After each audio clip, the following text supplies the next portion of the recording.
اور یہاں تک فرمایا گیا کہ آپ نے ایک گناہ سے توبہ کی، پھر کہیں حالات ایسے ہو گئے کہ آپ اپنے نفس پر قابو نہ رکھ سکے، پھر گناہ صادر ہو گئے، پھر توبہ کرو، کرتے رہو کرتے رہو۔ ایک حدیث میں آتا ہے کہ ایک انسان خطا کرتا ہے، غلطی کرتا ہے، توبہ کرتا ہے، پھر توڑ بیٹھتا ہے، پھر غلطی کرتا ہے، خطا کرتا ہے، پھر توبہ کرتا ہے، جب تک وہ توبہ کرتا رہے گا اللہ کی رحمت کا دامن اس کے ہاتھ میں رہے گا۔ بلکہ ایک جگہ تو آتا ہے کہ ایک مرحلہ آتا ہے کہ پھر شیطان تھک جاتا ہے، چھوڑ دیتا ہے اسے کہ یہ تو توبہ کر ہی لے گا، تو فائدہ کیا میں اسے گمراہ کر کے کسی غلط جو ہے کام کے اندر ڈالوں، تو اب یہ وہ بھی تھک جائے گا۔ لیکن یہ ہے کہ اللہ تعالیٰ نے توبہ کا دروازہ بند نہیں کیا، اور اس سے سارا گناہ سائد التائب من الذنب کمن لا ذنب لہ۔ کس قدر جامع الفاظ ہے۔ گناہ سے توبہ کرنے والا ایسا ہے جیسے اس نے کبھی گناہ کیا ہی نہیں تھا۔ یہ نہیں ہے یلقا اسامہ جو ہے اب اس کی پاداش تو لگی رہے گی، وہ گناہ کے اثرات تو چلیں گے، نسل بعد نسل چلیں گے، نہیں۔ اللہ تعالیٰ صاف کر دے گا، واضح کر دے گا، بلکہ آگے آ رہا ہے اللہ تعالیٰ اس کی برائیوں کو بھلائیوں سے بدل دے گا۔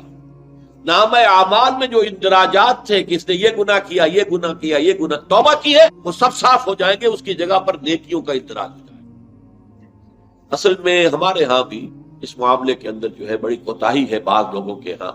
یہ بات پورے طور سے واضح نہیں ہے کہ کتنی عظیم یہ نعمت ہے جو اسلام نے توبہ کیا تھا۔ اس کے بارے میں آپ کو ایسی ایسی حدیثیں ملیں گی۔ یہ حدیث جو ہے میں جو آپ کو سنانے چلا ہوں یہ ہے متفق علیہ، بخاری اور مسلم دونوں، لیکن بخاری میں مختصر ہے، مسلم میں ذرا مفصل ہے۔ میں وہ روایت مسلم سنا رہا ہوں۔ فرماتے ہیں حضور، اللہ کو اپنے گناہگار بندے کی توبہ سے جو خوشی ہوتی ہے، جو خوشی ہوتی ہے وہ اس شخص سے بھی بڑھ کر ہے جس کی اب مثال دے رہے ہیں۔ وہ مثال کیا ہے کہ ایک شخص نقودق صحرا میں سفر کر رہا، ایک اونٹ پر تھا، اونٹ ہی پر اس کا جو ہے جو راشن ہے کوئی کھانے پینے کے لیے وہ بھی سامان ایک طرف کو لٹکا ہوا ہے، اور پانی بھی ہے، پانی بھی لٹکا ہوا ہے، چھاگل ہے، کچھ ہے، پانی بھی اسی پر۔ کہیں تھوڑے دیر کے لیے رکتا ہے اور وہ رک کر وہاں پر آرام کر رہا کسی درخت کے نیچے۔ اب آنکھ کھولی تو دیکھا اونٹ غائب۔ اس اونٹ ہی کے اوپر اس کا کھانا بھی ہے، اس کا پانی بھی ہے، وہ سواری بھی ہے۔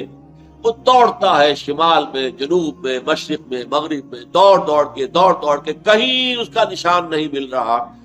مایوس ہو کر ایک درخت کے سائے میں بیٹھ جاتا ہے، گویا کہ موت کا انتظار۔ کہ اچانک دیکھتا ہے کہ اونٹ تو ہے، کھڑا موجود ہے۔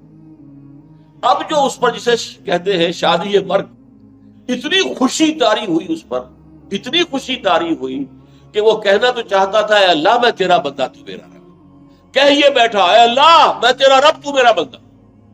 یعنی جو اس طریقے سے اتنا وہ پاگل ہو گیا اس وقت اپنی خوشی کی وجہ سے، فرط مسرت میں، کہ وہ اتنی بڑی غلطی کر بیٹھا کہ اس نے یہ کہا اللہم انت عبدی، تو میرا بندہ ہے، وانا ربک، اور میں تیرا رب۔ یہ خوشی کا تصور کیا۔ دین کی بات پھیلانا صدقہ جاریہ ہے۔ ثواب کی نیت سے ویڈیو کو شیئر ضرور کیجیے۔ جزاک اللہ۔